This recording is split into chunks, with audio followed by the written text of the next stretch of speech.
자, 논설문은 가장 대표적인 설득하는 글이죠. 자, 어떤 사실이나 현상, 가치 등의 필자에 뭐가 나오는 게 핵심이냐면 주장이 나오는 게 핵심이고 거기에 대해서 공감을 얻는 것을 목적으로 합니다. 3단 구성. 아까 설명문은 3단 구성이었지? 어떻게 돼 있었지? 처음, 중간, 끝. 자, 논설문은 서론, 본론, 결론으로 돼 있어. 근데 핵심은 어떻게 되냐면 서론 부분에 항상 뭐가 나오냐면 논설문은 문제를 제기해야 돼. 왜냐면 이유가 뭔지 알려줄게. 설득을 한다는 건 아까 말한 것처럼 인식과 그다음에 행동의 변화가 필요하다는 얘기잖아. 그러면 무슨 얘기부터 해주냐면 인식이나 행동 변화가 일어나지 않는다면 이런 문제가 있어요라고 얘기를 먼저 해줘야지. 이해가 됐니? 그래서 처음에 문제를 제기하는 거야. 아까는 설명하는 데 자체가 화제였다면 지금은 문제를 제기하는 것이 화제가 되는 것이고, 자, 그 다음에 환기를 시켜줘서 독자의 관심을 유발하는데 이거는 방법이 똑같지. 어떻게 해주는 거? 질문해 주는 거. 본론은 뭐가 되느냐? 문제에 대한 이제 주장을 해줘야겠지, 또는 견해를 밝혀주는 거지. 하지만 여기에 가장 중요한 건 뭐다? 논리적인 근거를 두는 거. 자, 이제 아까 앞에서 배웠던 거 한 번만 더 적용해보자. 논리적인 근거를 드는 걸 우리는 뭐라고 얘기하지? 논 거. 그렇지? 자, 논거는 무엇을 바탕으로 성립해야 돼? 세 가지. 타당성, 그 다음에 공정성, 또 신뢰 그럼 반말이고. 자, 그렇지. 타당성, 신뢰성, 공정성. 이 세 가지를 바탕으로 어떻게 해야 돼? 공정성. 한쪽으로 치우치지 않는 거. 그 다음에 신뢰성. 이거 중요하니까 한 번 더 반복하는 거야. 그 다음에 타당성. 자, 이렇게 세 가지를 가지고 우리가 논거를 명확하게 제시하는 게 중요하다 그랬지? 결론 가볼까? 자, 본론의 요약을 요약하고 부족한 부분에 논의를 보충하고 주장과 의견을 한 번 더 강조해주는 3단 구성이 돼 있다. 이해가 됐지? 다음. 자, 논리성을 확보하기 위한 조직 방법을 볼게. 요게 아까 이제 마지막으로 뒤의 내용들은 아주 간단한 내용들인데 요 내용이 이제 마지막으로 중요한 방법이야. 이것도 이제 시험에 잘 나오지. 먼저 영역부터 가보자. 자, 영역 방법이라고 하는 거는 전제들이 참이면 결론이 반드시 참인 추론을 얘기하는 건데 쉬워. 자, 동물은 죽는다 참이야. 처음에 나오는 전제를 대전제라고 해. 3단 논법이라고도 부르거든. 왜냐하면 세 가지 논법을 가지고 결론을 이끌어내는 거니까. 그 다음 동물은 죽는다 대전제지, 사람은 동물이다 소전제야. 그러니까 이 두 가지 전제가 참이라면 자, 여기서 갖고 오는 거지. 사람은 어떻게 된다? 죽는다 이 말이지. 알겠니? 아, 이제 어렵게 생각하지 말고 이렇게 생각하자. 자, 잘생긴 사람은 예쁜 사람과 결혼한다. 동민쌤은 잘생겼다. 동민쌤은 어떤 사람이랑 결혼했어? 그렇지, 예쁜 사람이랑 결혼했다. 이게 3단 논법의 핵심이라고. 어렵지 않지? 이걸 무슨 법이라고 한다고 얘들아? 이거 진짜 중요한 거야. 이건 시험에 100% 나온다. 알겠지? 영역법이야. 다음. 이번엔 귀납법을 볼게. 여러 가지 사례들을 가지고 보는 거야. 그래서 사례를 가지고 뭐를 이끌어내는 거냐면 결론을 이끌어내는 거거든. 자, 그렇지. 자, 한번 정리해보자. 남자친구 없지? 남자친구 있어, 없어? 없지. 다 없지, 그지? 자, 아른고 2학년 여자애들은 남자친구가 없다는 결론이야. 그러니까 아른고 2학년에 해당하는 사례들 1, 2, 3, 4 이렇게 쭉 한 다음에 아무도 남자친구 없다. 이해가 됐어요? 이게 귀납의 방법인 거지. 아주 간단하지. 그쵸? 그런데 여기서 한 가지만 얘기를 하자면 사실 이 귀납의 방법이라고 하는 것은 반증의 가능성이 좀 높기는 해. 반증이 뭐냐면 반대되는 증명. 왜냐면 모든 사례, 예를 들어서 이거죠. 100조 1은 희다, 100조 2는 희다, 100조 3은 막 4, 5, 6 막 볼 거 아니야. 근데 100조는 희다라는 결론이 딱 떨어졌는데 문제는 뭐냐면 우리가 세상에 있는 모든 100조를 다 보지 않았거든. 그러면 뭐가 있어? 반증의 가능성이 있을 수 있다. 이게 귀납법이다라고 하는 거 알아두세요. 자, 이제 논설문하고 비평문으로 가봅시다. 자, 지금부터는 이제 조금 가볍게 가도 좋아요. 알겠니? 그냥 특징만 잘 보면 되고 이 중에서 여러분들이 조금 중요하게 생각해야 되는 건 건의문 하나 정도? 이 정도만 좀 중요하지 나머지는 괜찮습니다. 자, 비평문 가봅시다. 일단 비평이라고 하는 거는 뭐냐면 평가라고 생각하면 된다. 근데 뭐를 평가하느냐? 핵심만 찝자. 여기 시사적인 현안 또는 쟁점. 우리가 흔히 이런 걸 뭐라고 얘기하냐면 사회적, 현재 우리에게 관심이 되는 이슈라고 얘기하고, 그 사회적 이슈에 대해서 자신의 관점에 따라 자 핵심이야. 뭐 하는 거? 평가하는 거야. 그럼 두 가지겠지, 그지? 이 사회적 이슈에 대해서 어떻게 평가하겠어? 좋다 또는 나쁘다라고 평가를 하겠지. 그죠? 거기에 당연히 뭐가 따라와야 돼? 논거가 따라와야 되겠죠? 그래서 논리성이 있어야 돼. 그리고 근거를 댈 때는 객관적이어야지 그게 타당성이 생길 거 아니야? 그리고 제일 중요한 게 이건데 비평문은 남들이 하는 얘기를 하면 안 돼. 그러니까 철저하게 독창성이라고 하는 것은 자신만의 의견. 자신만의 의견에 따라서 가져가는 걸 독창성이라고 보통 얘기를 합니다. 그래서 우리는 시사적인 현안이나 쟁점에 대해 자신의 관점을 수립해서 비평하고요. 시사적인 현안이나 쟁점에 대한 자신의 관점을 수립하고요. 자신의 관점을 수립한다는 게 무슨 성? 한 번만 더. 무슨 성? 독창성. 그렇지. 자, 그 다음에 관점에 따라 주장이 잘 드러나도록 비평문에 비평하는 글을 쓸 수 있어야 된다는 거죠. 자, 비평하는 글의 관점 수립을 할 때는 어떻게 해야 되는지 한번 봅시다. 관점을 수립한다는 얘기는 무슨 얘기냐면 내가 어떤 관점으로 이것을 평가할 거냐. 그래서 어렵지 않게 관점이라고 하는 걸 이렇게 생각하면 돼. 기준인 거지. 그치? 아까 선생님이 위안부 할머니 얘기했었지, 그치? 맞지? 위안부 할머니를 어떤 관점으로 볼 거냐에 따라서 평가가 달라질 수 있잖아. 그러니까 당연히 우리의 관점으로 보면 정말 인간적으로 나쁜 것들이잖아. 지금 인간적인 얘기를 빼도 그냥 나쁜 거잖아, 그지? 아까 선생님이 양다리를 거쳤다 아까 그 상황 있잖아. 그 상황, 그지? 요 상황도 쓰레기지. 근데 우리의 관점으로 보면 위안부 할머니를 평가할 때 우리는 이거보다 훨씬 더 쓰레기잖아. 그쵸? 그런데 일본의 관점에서 보면 어떨까? 일본 군국주의자들의 관점에서 볼 때 그건 정당성이야. 왜냐면 전쟁에 이기기 위해서 우리는 이럴 수밖에 없었다. 그러니까 봐봐. 똑같은 사안인데 어떤 관점으로 보느냐에 따라서 뭐가 달라져?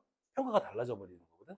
그런 것처럼 제일 중요한 건 관점, 기준이 되는 것을 무엇으로 둘 것이냐가 제일 중요해. 근데 이거를 수립할 때 우리가 봐야 되는 건 뭐냐면 시사적인 현안이나 쟁점을 여러 관점에서 먼저 다양하게 봐야 돼. 그러니까 이거를 바라볼 수 있는 다양한 관점이 먼저 필요해. 됐지? 그러면서 다양한 자료를 조사하고 분석한 후에 이제 뭐를 만들어야 돼? 자기의 관점을 정해야 돼. 여러 가지 관점 A, 관점 B, 관점 C 이런 것들을 보는 거지. 그 중에서 나는 얘 가지고 할 거야 라고 정해야 된다는 얘기지. 근데 그냥 하면 안 된다는 거지. 이 관점에 대해서 주장을 하려면은 거기에 맞는 뒷받침 근거를 충분히 어떻게 논리적으로 점검을 해봐야 된다는 얘기지. 이 관점이 틀리지 않았나 라고 하는 걸 논리적으로 하는 것이 바로 관점을 수립하는 과정이 되겠습니다. 다음입니다. 자, 관점에 따라 주장을 명료하게 드러내는 방법이 있다고 했는데 여기서 몇 가지 중요한 것만 체크해 줄게요. 잘 보세요. 첫 번째는 일관성이 있어야 됩니다. 이게 첫 번째. 그러니까 일관성이라고 하는 건 관점을 변하면 안 돼요. 어렵지 않지? 두 번째, 또 쉬운 거.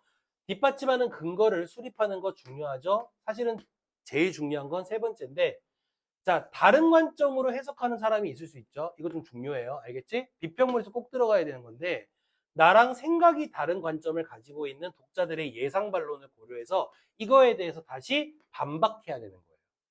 그러니까 니네가 이렇게 생각할 수 있는데, 이런 거야. 이건 틀렸어. 이렇게 가야 된다는 얘기죠. 그리고 나머지 다른 관점의 단점이나 문제점에 대해서 근거를 들어 비판해야 되고 자신의 주장을 드러낼 땐 장황하거나 모호하면 안 돼. 이건 어렵지 않지? 예문으로 한번 볼까? 잘 봐. 자, 국립공원 내 케이블카 설치에 반대한다. 이게 뭐가 되는 거냐면 필자의 주장이야. 맞지? 일단 현안은 뭐냐면 케이블카 설치라고 하는 거에 대해서 나는 반대한다 라고 하는 것이 이 사람의 관점이 되는 거야. 나는 지금부터 반대 관점으로 얘기할 거야. 자, 그런데 국립공원의 환경적 가치나 야생동물의 서식지 보호 등 케이블카 설치 반대 근거를 체계적으로 제시하는 거지. 일단 첫 번째는 뭐냐면 환경적인 문제나 그 다음에 야생보호 동물과 관련된 보호와 관련된 이런 반대 근거를 제시해. 근데 여기서 중요해. 잘 봐. 나는 케이블카 설치를 뭐 하는 사람이지? 반대하지. 근데 지금 누구에 대한 얘기를 하냐면 찬성하는 입장에 대해서 얘기를 해주는 거야. 이걸 뭐라고 한다고? 아니야. 이 사람이 생각이 틀렸다라는 걸 말하는 게 반박이고 이걸 뭐라고 한다고? 예상되는 반론. 알겠지? 이렇게 예상되는 반론을 먼저 제기하는 거예요. 그러니까 케이블카 설치가 왜 필요합니까? 라고 얘기를 하는 거지. 관광객이 늘어난다 이거잖아. 여기에 대해서 뭐라고 해야 되느냐? 케이블카를 설치하는 경우에 경관이 훼손되면 오히려 경관이 훼손되면 설치하고 경관이 훼손돼서 오히려 관광객수 줄어들 수 있다라는 것이 바로 뭐가 되는 거야? 반박이 되는 거야. 비평문 딴 거 없어. 그러니까 어떤 관점에서 어떤 대상을 평가하는 거거든. 여기까지는 정말 쉽잖아. 할 때 어떻게 해줘야 된다고? 논리적인 근거를 들어서 하라고. 이거까지 어렵지 않지. 근데 중간에 꼭 들어가야 되는 게 뭐야? 나랑 다른 관점을 가지고 있는 사람의 예상 반론을 넣어주는 거야. 거기에 대해서 반박하는 거지.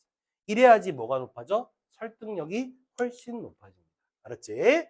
다음으로 가볼까요? 자, 건의문. 아까 말했지? 설득하는 글에서 가장 중요한 게 건의문일 거야. 그러니까 얘들아, 건의라고 하는 거 생각해보자. 자꾸 건의 그러니까 조금 누가 떠오르는 사람이 있어서 자꾸 좀 힘든데, 건의하는 게 뭔지 한번 생각해보자. 건의가 뭐 하는 거야? 내가 이렇게 해주세요라고 요청하는 거지. 그러면 그 글을 읽는 독자는 어떻게 해야 돼? 그걸 들어줘야지. 근데 원래 그걸 하려는 사람이야? 하려는 생각이 없던 사람이야? 그렇지. 원래 없던 사람이니까 이렇게 하게 되는 건 그 사람의 무엇을 요구하게 되는 거야? 행동을 변화시키게 되는 거거든.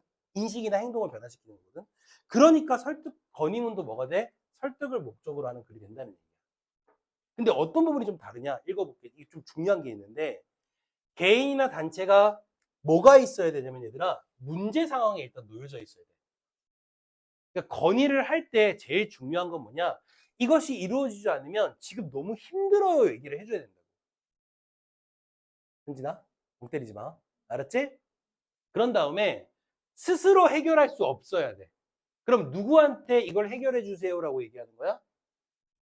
맞아요. 해결할 수 있는 대상자에게 문제를 해결해 준다. 근데 이 사람이 누구냐? 이 사람이 바로 독자인 거지. 독자에게 문제를 해결해 주세요라는 걸 요청하는 거야. 그래 보자. 일단 현안 분석해야지. 문제 상황 분석해야 되고, 쟁점 파악해야 되고, 해결 방안을 담은 건의하는 글을 써야 되고, 쟁점 파악하고 해결 방안 해야 되고. 근데 중요한 건 어떤 순서로 가야 되냐? 여기서 중요한 게 있는데, 먼저 현안을 분석할 때는 제일 중요한 게 이거야. 이거 꼭 기억해야 돼. 첫째, 문제가 심각하다는 걸 처음에 강조해 줘야 돼요. 그래야지 설득이 높아질 거 아니겠니? 맞아요? 그리고 또 하나 더 있는데 두 번째가 이거야. 해결의 가능성에, 해결 방안에 실현 가능성이 높아야 돼. 이거 되게 중요하거든. 예를 들어서 지금 현재 우리가 가고 있는 수학여행이 별로 학습에 도움이 되지도 않아. 그래서 너무 짧기도 하고, 그치? 맨날 똑같은 곳인 제주도만 가게 돼. 이렇게 되면 어때? 우린 더 이상 수학여행이라고 하는 게 교육적으로 의미가 없어요. 그래서 학생회장이 교장선생님에게 건의를 하는 거야. 선생님, 교장 선생님, 우리 제주도 가지 말고, 우리 몇 박 며칠 가지? 2박 3일. 2박 3일 제주도 가지 말고, 자, 30박 31일로 스칸디나비아 반도에 크루즈를 타는 거 어떻습니까? 너무 좋지? 너무 좋지? 근데 가려면 니네가 수학여행비를 얼마를 내야 돼? 2천만 원 내야 돼. 뭐가 없는 거니? 그치, 실현 가능성이 없지. 그러니까 내가 지금 건의하는 내용이 이렇게 하면 그러니까 실현이 가능합니다라고 하는 내용을 포함시켜줘야 돼. 이해가 됐어? 당연히 마지막으로 해주는 게 뭐냐면 기대효과 말해줘야지. 그런데 선생님이 이거 중요한 거 알려줄게. 요 기대효과에서 우리가 주목해야 되는 게 하나 있는데, 자, 필자도 있고 독자도 있잖아. 맞지? 건의를 들어주면 누가 좋은 거지? 그치? 필자가 좋은 거지. 그러면 설득력이 떨어져. 어떻게 돼야 될까? 필자도 독자도 모두 좋아야 돼. 기대효과는. 그래서 우리가 뭐라고 하냐면 공익성이 있어야 된다 그래. 기대효과에는 공익성이 들어가야 돼. 공익성이 뭐냐? 바로 공공의 이익이야. 디테일하게 접근을 하자면 공공의 이익이라고 하는 것은 필자, 그 다음에 독자, 이 두 사람을 모두 포함한 공동체의 이익이어야 된다는 거지. 이해가 됐어요? 이걸 잘 기억하라. 기대효과에는 뭐가 있어야 된다고? 공익성이. 그러니까 건의를 들어주면 저희는 이렇게 해서 좋습니다 라고 하는 얘기는 오히려 안 할 때가 있어. 왜냐면 문제 상황에서 얘기를 했기 때문에 더 이상 얘기를 할 필요가 없는 거잖아.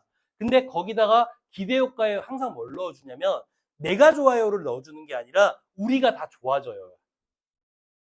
스칸디나비아 반도로 크루즈를 타고 가면 학생들의 만족도가 되게 높아졌기 때문에 우리 학교 아름고 전체의 학습적인 능력이 더욱더 강화될 것입니다. 뭐 이런 식으로. 아니, 내가 좋아요. 제가 너무 행복해요. 이렇게 하지 말고. 이렇게 보는 걸 무슨 성이라고 한다고 얘들아? 공익성. 알겠지? 다음. 자, 현황과 직접적으로 관련이 있는 독자가 누구인지를 파악하고 문제에 대한 독자의 인식 정도나 태도를 분석해야 됩니다. 다음입니다. 건의문을 구성할 때도 역시 3단 구성으로 해야 되는데 처음, 중간, 끝으로 얘기를 해야 되잖아. 그지?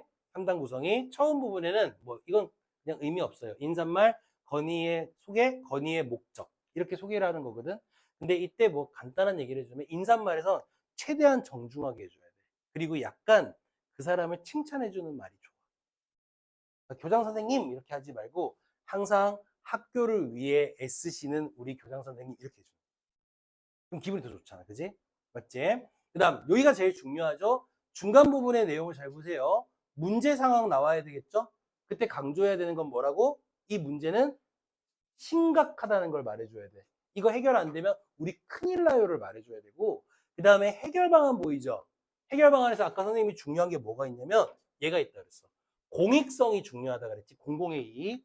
공정성이라고 하는 건 뭐냐면 예를 들어서 2학년 학생회장이 잘 보세요. 2학년 학생회장이 어떤 거에 대해서 건의를 했어. 그럼 사실 2학년 안에서 있는 문제잖아. 근데 공정성이라고 하는 건 우리가 이거를 시행했을 때 이걸 들어줬을 때 2학년은 좋은데 1학년에게 피해가 가면 될까 안 될까? 안 돼. 그러니까 똑같이 공정하게 해야 된다는 얘기고 그 다음에 합리성이라고 하는 게 아까 이야기한 것과 같은 건데 지금 현재 할 수 있는 일이냐. 그러니까 실현 가능성이라는 개념과 합리성은 사실은 굉장히 동일한 부분이 되는 거지. 지금 현재 실현시킬 수 있는 일이냐라고 하는 걸 따져보는 겁니다. 그리고 이익과 기대 효과를 보면 독자의 반론을 예상하고 이익이나 기대 효과가 더 크다는 것을 강조해요. 무슨 얘기냐면 건의 사항을 들어주면 뭐가 발생해? 비용이라는 게 발생하지. 우리 토론에서도 봤지? 비용 발생하지? 비용보다는 뭐가 더 커야 돼? 그렇지. 여기에서도 마찬가지로 비용보다는 무엇이 커야 된다? 이익이 더 커야 된다라는 얘기를 해줘야 된다는 거지. 그리고 마지막에 핵심 내용 요약하고 마무리 인사해 주는 거 알겠지? 이렇게 하면 건의문의 3단 구성이 끝납니다. 자, 그러면 해결 방안을 효과적으로 제시하는 방법. 사실은 이게 조금 의미가 있는데 첫 번째, 건의 대상자에게 문제가 무엇인지 명확하게 알리고 그 해결 방안 구체적으로 제시하는 당연한 얘기죠. 자신이 제시한 해결 방안의 실현 가능성. 이거 계속 강조하죠. 실현 가능성 되게 중요하다고요. 그 다음에 세 번째는 독자에게 문제 상황이 해결됐을 때 기대 효과 나타내는 거고요. 그 다음에 이것도 의미 있는데 사회 규범에 어긋나지 않는지를 신중하게 고려해 보는 것도 중요합니다.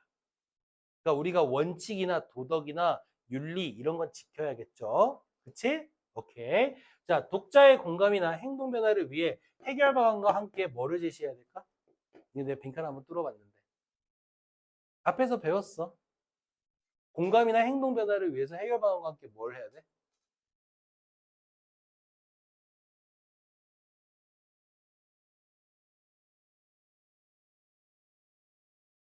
어? 이익? 기대 효과, 맞아. 해결 방안과 함께 기대 효과를 항상 말을 해줘야 된다. 그래야지 공감이나 행동 변화가 더 잘 일어난다. 이 말이 되는 거야. 잘했어. 다음으로 가봅시다.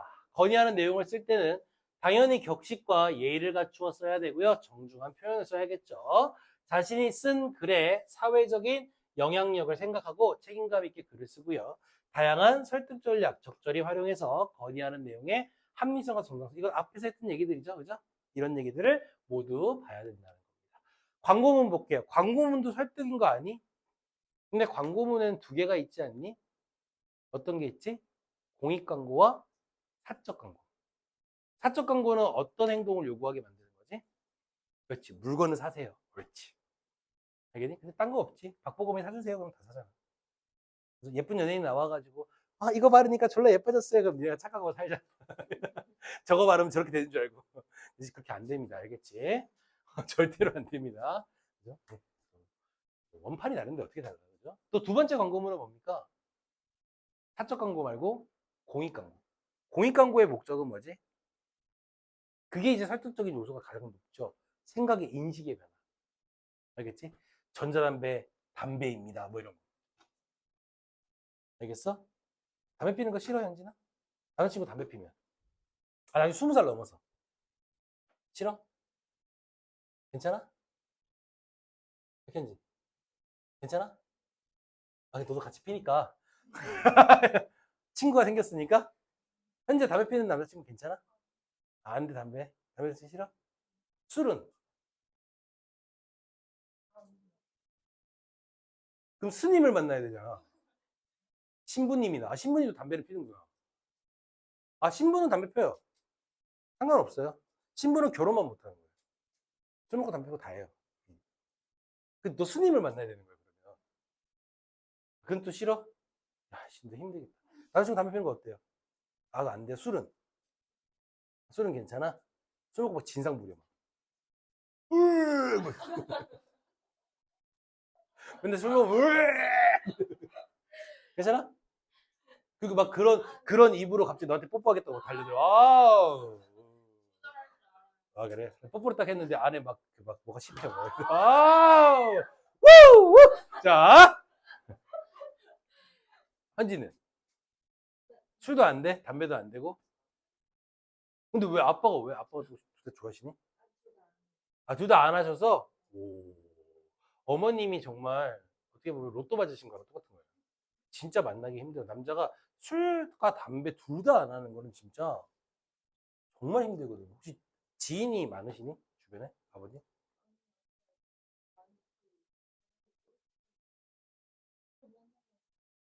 어.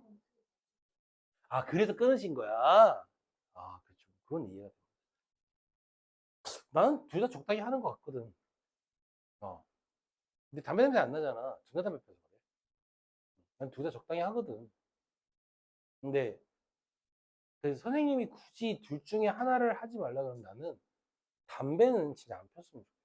그러니까 필 줄 모르는 사람들은 그냥 안 폈으면 좋겠어. 그러니까 백해무익해. 진짜 아무 도움이 안 돼. 그냥 선생님이 처음에 담배를 핀 게 왜 폈냐면 그냥 호기심에 핀 거야. 중3 때. 중3 때 처음으로 호기심으로 펴본 거야. 막 어른 같잖아, 내가 막. 담배를 피고 있으면 막. 있어 보여. 되게 웃기잖아. 그게 얼마나 찌질하냐면, 막 숨어서 피면서 지가 어른 같은 거야. 아니, 지가 어른 같아 보이려면 당당하게 밖에 나와가지고, 사람들 본 앞에서 펴야지 그게 멋있는 거지. 맨날 숨어가지고, 막 숨어가지고 치크치크 막 피면서도 막 지가 멋있고. 백해 무익한 것 같아. 담배는 안 피우는 게 좋아. 그리고 냄새 나면 사람들 싫잖아. 그 있지. 여름에 지하철에서 사람들이 겁나 많은, 땅속으로 다니는 기차가 있거든? 그걸 지하철이라고 하는 거야. 알겠지? 그런 게 있어. 실제로 존재해. 그러니까 우리나라에 없다고 생각하는데 있어, 우리나라에. 알겠니? 있는데, 막, 막, 찌든데 담배 냄새에 찌든 아저씨가 옆에 있는 거, 그게 너무 싫잖아. 경험이 없구나. 그러니까 너무 싫잖아, 그런 거. 그지? 그래서 선생님은 담배는 안 좋은 것 같아. 술은 적당히 먹는 게 좋고. 자, 광고문 볼까요? 기업이나 개인 단체가 어떠한 상품이나 정보를 매체를 통해 알리는 글이에요. 근데 정보를 효과적으로 제시해야 하지만 독자로 하여금 필자가 원하는 행동을 취하게. 그 원하는 행동이 두 가지지. 인식을 바꾸거나 행동을 바꾸거나, 두 번째는 물건을 사게 하거나. 그렇죠? 자, 광고문을 구성할 때는 독자의 관심을 끌기 위해 전달하는 내용을 간결하고 명료하게 표현해. 이건 뭐 당연한 거고, 존나 창의적이어야 돼. 선생님 얼마 전에 광고, TV를 보는 편은 아니어서 광고 잘 안 보는데, 와이프랑 이게 TV를 보고 있다가 우연히 본 게 뭐였었냐면, 지드래곤이 나와가지고, 이렇게 핸드폰 화면처럼 나와가지고, 막 별말을 안 하는데 그게 무슨 광고인지 모르겠는 거야. 처음에 광고가. 처음에 그랬어, 진짜. 그냥 혼자 나와가지고 막 뭐라 얘기하는데, 우리가 보면서 저게 무슨 광고야 그랬는데, 그 광고가 시작되고 관심을 끌잖아. 근데 나중에 그게 AI 광고라는 걸 알았어. 뭐, 리튼. 리튼은 AI 광고잖아. 아, 저게 리튼 광고야. 창의적이잖아. 그치? 왜냐면 그렇게 인식을 하게 만드는 거지.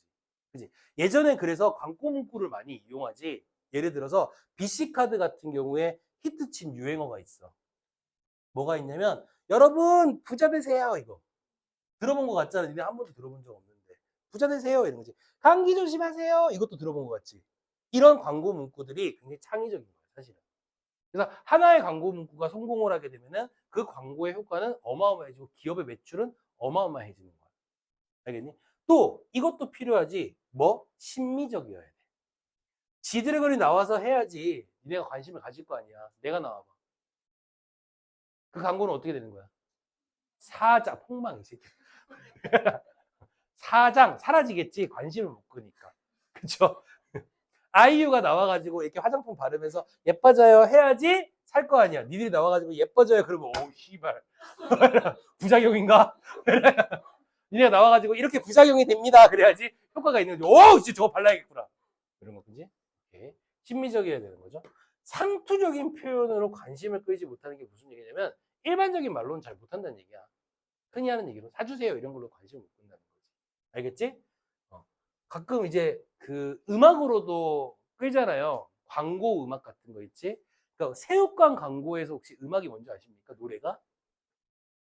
손이 가요, 손이 가. 이게 이제 말하자면 창의성이 돋보이는 그런 광고가 되겠죠? 다음. 자, 중심문화 표제를 먼저 말합니다. 우리가 흔히 얘기하는 광고 문구라고 얘기를 하는데, 자, 광고의 본문을 일도로 유도하기 위한 부분이고요. 강조하는 내용을 요약적으로 제시하고요. 흥미로워야 돼요. 그게 제일 중요해요. 그러니까 그 뭐지? 흥미롭게 딱 끄는 거 되게 중요한 거죠. 그치? 요번에 그 갤럭시에서 나온 거 뭐죠? 그렇게 접었다가 폈다 하는 거 그거 G 플립 몇이죠 그게? 뭐 20몇 가지 있어요? 이렇게 넓어졌다가 좁아지는 거. 근데 요즘 얇게 나온 거잖아요. 그지? 거기 광고에 나오는 애가 아이돌이라면서요. 래퍼인가? 그러니까 나 이름은 모르는데 좋아하는 거야. 표정이 확 살아나는데 현지가 하이트 확 살아나는데 좋아해? 기생오라비처럼 생겼던데. 어. 내가 그 얘기하다가 애한테 욕먹었어. 진짜 애 울 뻔했어, 정말. 뭐, 원어원처럼 최근에 나오는 애들이 있다는 남자애들? 어어어! 누구지 몰랐거든. 그래서 누구야 그랬더니, 그 원어원처럼 나오는 애들, 그 소속사에서 못 키워가지고 떼거지로. 이런 되게, 그러니까, 떨거지 애들 모아놓고, 그냥 집단으로 그냥 인기 걔네들 애가 막 불러. 아니에요. 막 이러면서. 이렇게 유명하니? 유명하니, 걔네는? 너만 유명한 것 같아. 유명하니? 인기도 많아요? 그러니까 떼거지로 그냥 소속사에서 못 키워 이렇게 어떻게 키우기 애매하니까 저런 표정이야 진짜 딱 현지 표정이었어 진짜로. 그게 현지야? 아, 그랬구나. 현지였구나. 미안합니다.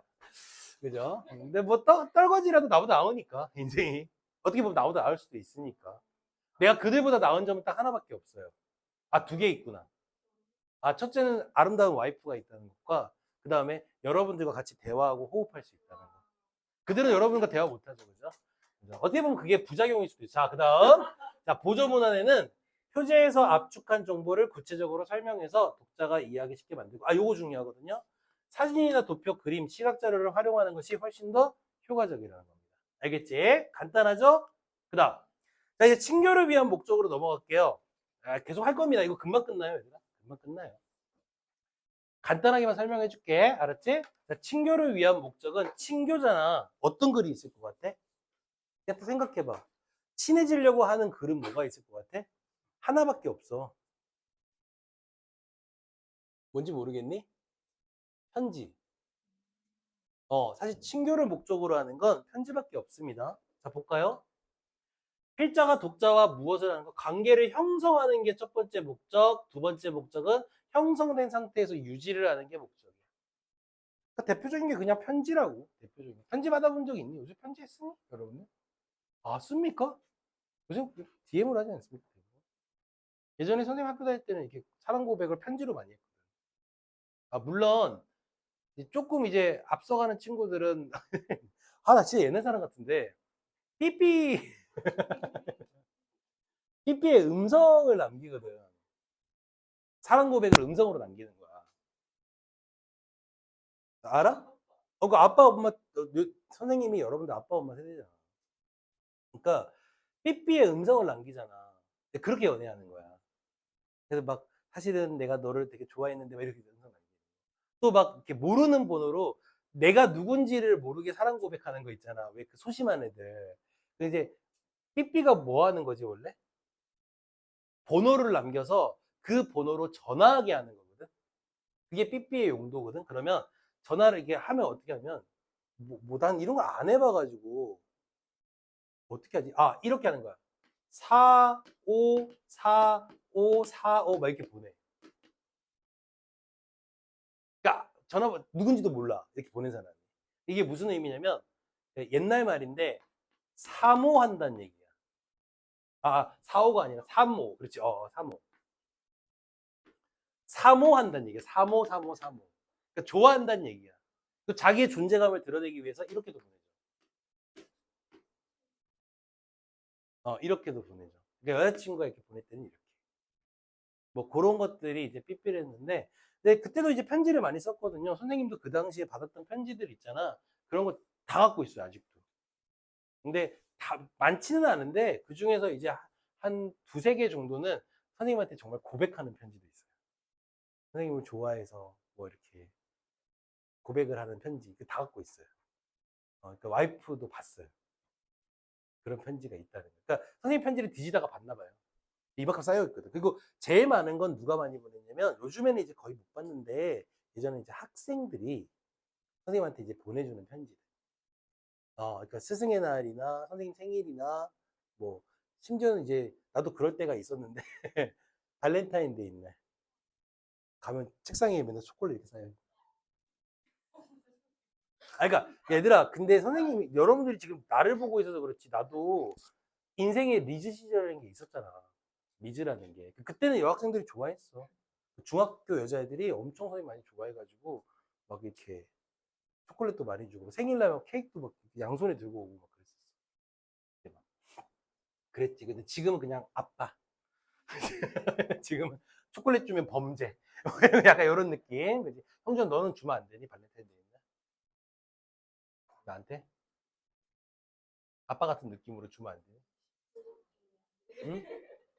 아니야. 내가 구걸하는 것 같아서 기분 나빴어 지금. 네가 준다 그러면 진심 어리게 줘야지. 요새는 오히려 어떤 선물을 더 많이 받냐면 학생들에게 초콜릿이나 이런 거보다는 학부모님들이 홍삼 이런 거 많이 주세요. 선생님 제발 먹고 건강하셔야 돼요. 오래 사셔야 돼요. 약간 이런 느낌이야.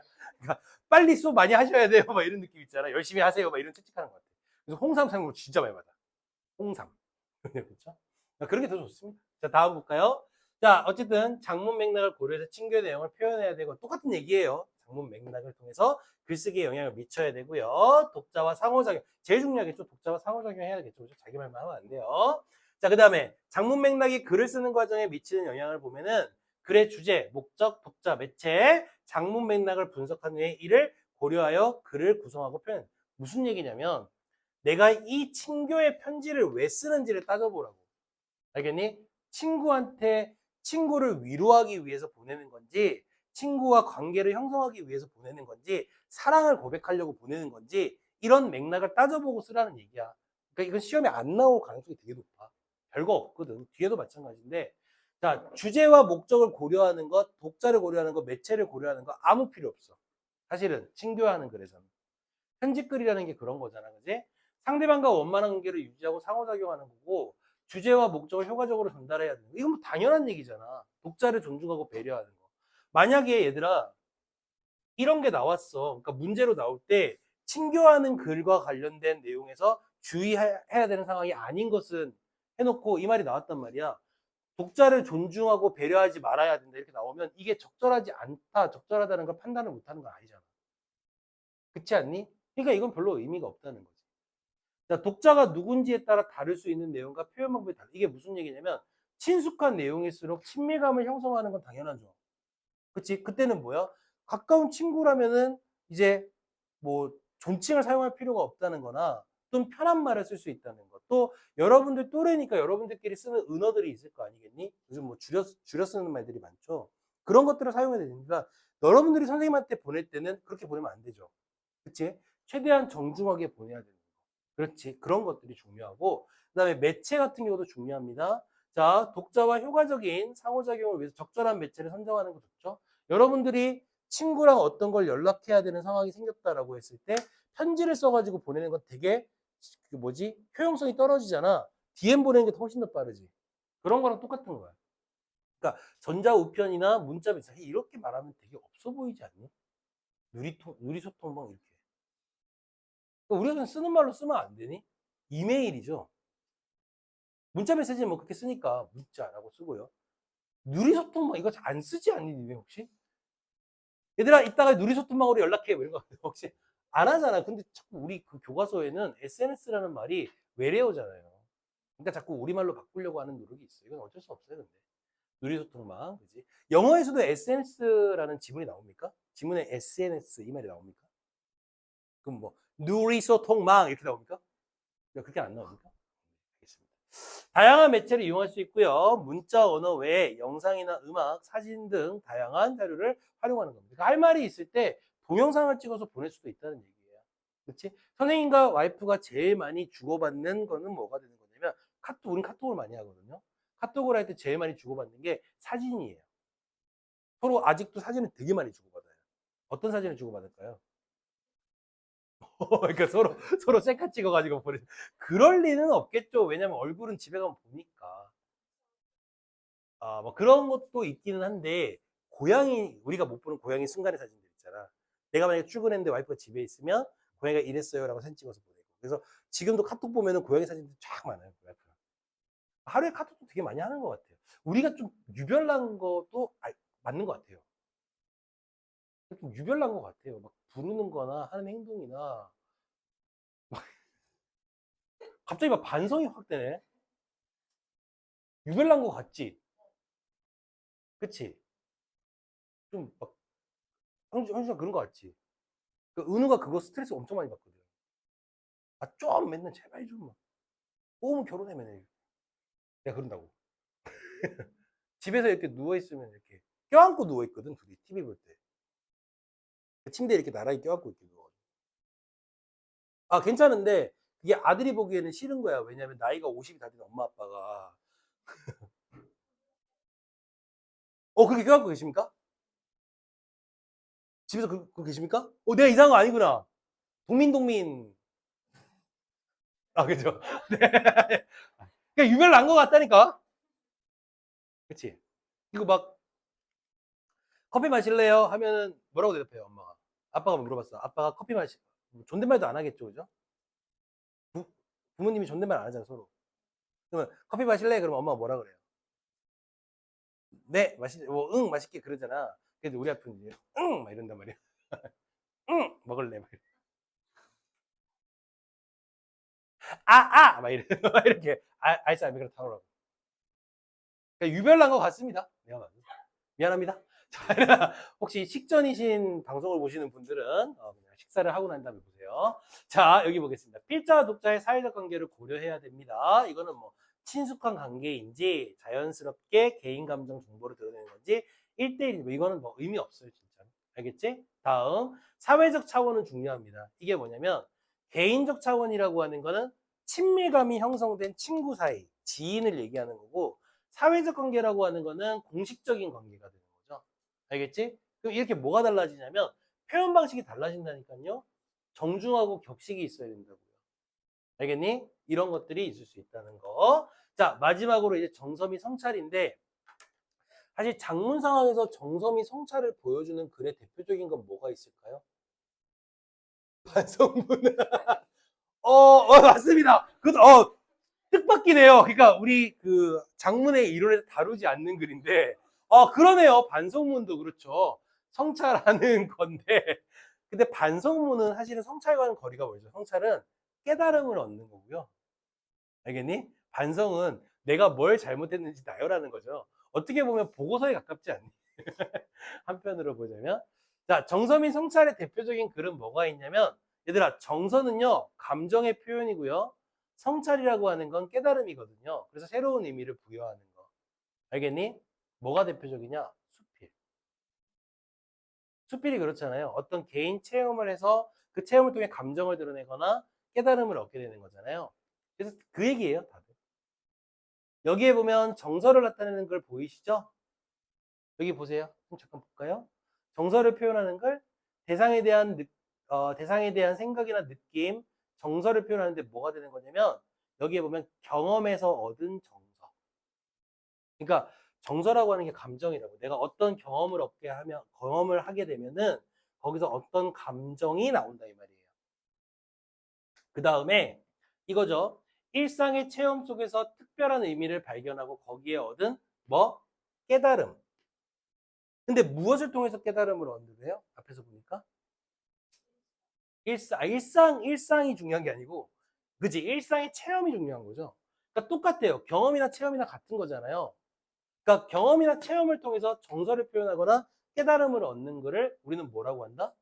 정서, 성찰을 목적으로 하는 글이라고 한다고. 그래서 여기서 보면 이제 대표적인 것들이 이런 것들이 있는데, 자, 여기 부분만 볼까요? 정서 표현, 성찰하는 글을 쓰기 과정을 보자면 요것만 좀 생각합시다. 일상적 체험 가운데 의미를 부여할 만한 대상을 찾죠. 이 대상을 우리는 흔히 뭐라고 하냐면 소재라고 하겠죠. 대표적인 게 수필이니까. 그리고 정서 표현 성찰의 글의 구체적인 내용. 이 구체적인 내용이라고 하는 게 결국에 뭐가 되겠니? 아까 말했잖아. 뭐를 통해서 정서를 표현하고 깨달음을 얻는다 그랬죠? 체험, 경험. 그렇지? 자신의 경험을 표현하고요. 그 다음에 체험과 깨달음을 구체적이면서도 어떻게 해야 돼? 정확하게 표현해야겠지? 그리고 거짓말하면 돼, 안 돼? 안 되지? 진솔하게 표현. 됐죠? 다음입니다. 그래서 정서, 표현, 성찰하는 글의 의의는 뭐냐면 자신의 삶의 의미를 부여하고 삶의 새로운 의미를 발견할 수 있다는 것만 알아두면 좋은데, 삶의 새로운 의미라고 하는 것은 뭐가 되는 거냐면 우리가 살아가는데, 얘들아, 이건 좀 이제 철학적인 얘기일 수도 있는데, 여러분들이 앞으로 살아갈 때요, 정말 삶의 다양한 모습들을 보게 될 거거든요. 근데 나한테는 어떤 일이 의미가 있고 어떤 일이 의미가 없을 수도 있어요. 그렇지? 그 지나가다가 어떤 사람이랑 그냥 살짝 부딪히고 지나가는 건 나한테 별로 의미가 없는 일이잖아요. 그렇죠?